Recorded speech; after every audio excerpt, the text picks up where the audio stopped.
Hi everyone, welcome to 20th Century Music and Arts. I wasn't planning on doing this episode, and I'm not even going to play the intro here, but I feel I need to address the passing of Ozzy Osbourne. You know, it's with incredible sadness today to hear about the passing of Ozzy Osbourne. Ozzy and Black Sabbath had a massive influence on my life and my musical tastes. You know, I remember being 9 or 10 years old and hearing these outrageous stories about Ozzy Osbourne and all these rumors about the crazy things that he apparently did with animals. I later discovered that most of these things were not true, but there were a couple that certainly were. And I remember seeing these older, tough-looking kids wearing the Ozzy Osbourne concert t-shirts with that long sleeve that came about halfway down to the forearm. They were kind of like black and white, and they'd be adorned with flames, flying bats, all kinds of imagery on them. But then I remember seeing the video for the song So Tired. This has been about 84-ish, and thinking that guy actually seems kind of nice. And then when I finally did hear Black Sabbath, I realized the song Iron Man, I'd actually heard it before because it had been the intro song for the wrestling tag team,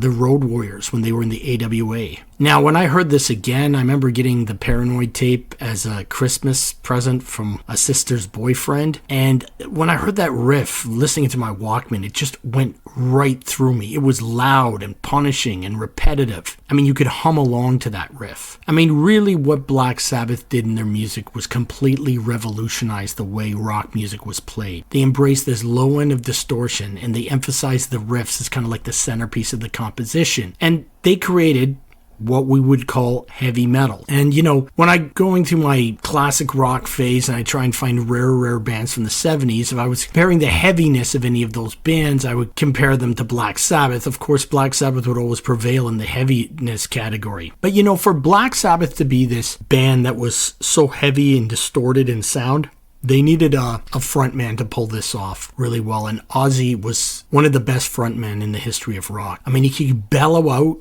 this loud voice to match the riffs, but there's almost like, I don't know how to describe it, like a childlike innocence to the atmosphere he evoked. He was aggressive yet playful. And, you know, again, it completely matched the dynamic intensity of the music. And all of this would be so massively influential, not just on like the heavy metal genre that sort of appears in the late 70s into the 80s, but you know, whether it was the most extreme manifestation of that, I'm talking like death metal, black metal, grindcore, stuff like that, even things like, you know, the riffs you hear in a lot of pop punk, and definitely, you know, in that whole grunge thing, all of it was indebted in some way to Black Sabbath. Black Sabbath's peers, their music had kind of disappeared by the 90s, and Black Sabbath was the most influential group. And as I said before in my videos, Black Sabbath is the most important band. Now, Ozzy would go on to have a solo career after basically being rescued by his second wife, Sharon. And, you know, he would create these two incredible albums with Randy Rhoads, Blizzard of Oz and Diary of Madman. And unfortunately, Rhoads, he died in a plane accident.